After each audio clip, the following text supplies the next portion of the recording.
Ever wonder what your ancestors did for fun, before phones, before caffeine, before any of the stuff we reach for on a bad day? Picture a little stick figure, 20,000 years ago, sitting outside a cave. No screen, no music player, no pharmacy down the road. And yet, somehow, that stick figure felt good, really good. So the question is simple and stranger than it sounds. What did ancient humans actually do to feel good? Let's start with the obvious one. They moved. Our stickman didn't jog for fitness or count steps on a wrist. He ran because a deer ran first. He walked 20, 30 kilometers a day just to eat. And here's the thing scientists keep rediscovering. Long, rhythmic movement floods the brain with feel-good chemicals. Endorphins, endocannabinoids, that warm, floaty calm you sometimes hear called a runner's high. It probably wasn't invented in a gym. It was baked into us by a million years of chasing dinner across a savanna. Our ancestors got a chemical reward simply for doing the thing that kept them alive. Movement wasn't a chore for them. It was, quite literally, a hit. Now watch our stickman come home at sunset. He doesn't eat alone.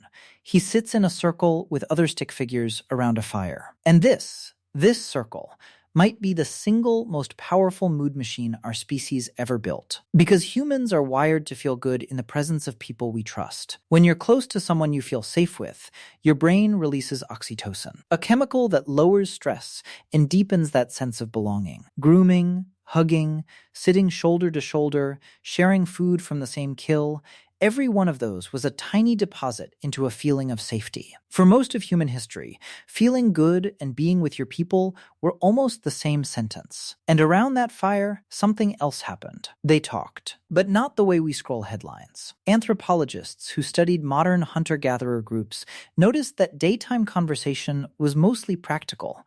Who did what, where the water was, complaints about that one guy. But at night, by firelight, the talk changed. It turned to stories, spirits, the people who came before, the stars. Firelight extended the day, and in that extra glow, our stickman told tales. Storytelling wasn't just entertainment. It was how a group shared its dreams, calmed its fears, and stitched itself together. Losing yourself in a good story lit up the same reward pathways a warm meal did. We are, at our core, a species that gets high on narrative. Then, somebody started tapping a rhythm. Because here's a haunting fact. We have never found a human culture anywhere, in any era, that did not make music and did not dance. Not one. Archaeologists have dug up flutes carved from bird bone and mammoth ivory that are more than 40,000 years old. Think about that. Before farming, before cities, before writing, before almost everything we call civilization. Someone sat down and carved a flute. Why? Because moving your body in sync with other bodies to a shared beat does something extraordinary to the human brain. It dissolves the line between you and them. Group dancing releases endorphins and creates a rush of unity, a feeling of being part of something bigger than yourself. Our stickman didn't need a stage or a ticket. He needed a rhythm and a few friends willing to stomp along. Of course,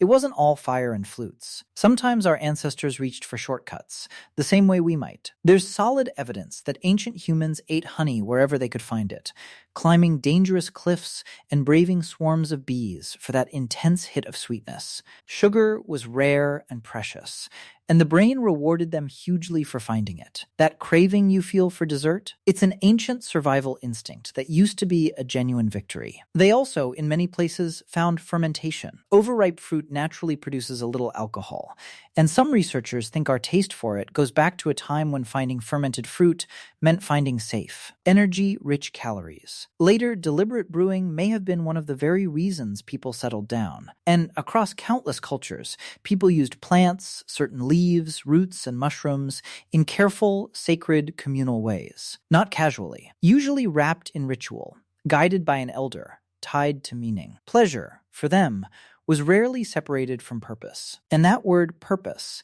might be the deepest one of all. Because our stickman didn't just chase good feelings. He made things. He pressed his hand against a cave wall and blew red pigment around it, leaving a mark that says, "Across 30,000 years, I was here." He carved small figures. He arranged beads. He decorated tools that would have worked perfectly fine plain. This is one of the most human things we know of. The drive to create beauty for no survival reason at all. Making something with your hands and then stepping back to look at it gave our ancestors a quiet, durable kind of joy. Not a spike, a glow. The satisfaction of mastery, of leaving a trace, of turning raw stone into meaning. So let's put the whole day together. Our stickman wakes with the sun.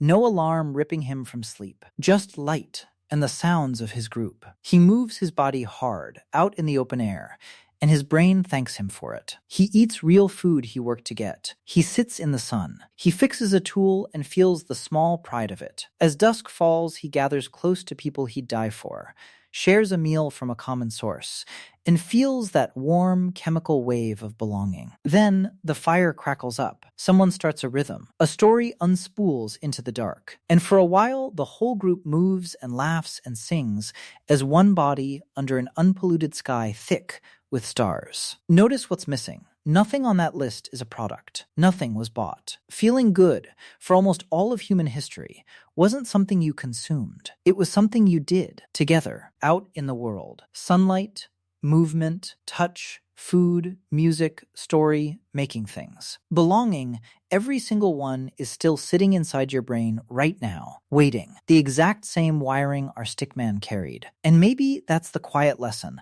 hiding in all those bones and cave walls. We didn't lose the ability to feel good. We just wrapped it in glass and sold it back to ourselves, one notification at a time. The ancient recipe never expired. Move your body, eat with people, sit by a fire, real or imagined. Tell a story. Make something with your hands. Dance. Badly, with people who won't judge you. None of it requires a screen. All of it is free. So the next time you feel that low, flat, buzzing kind of empty, the kind no scroll ever seems to fix, remember the little stick figure outside the cave, 20,000 years ago, with none of what we have, and somehow more of what we need. He already knew the answer we keep searching for. To feel good, he didn't reach for a thing. He reached for the world, and for the people in it. And that answer is still waiting for you, exactly where he left it.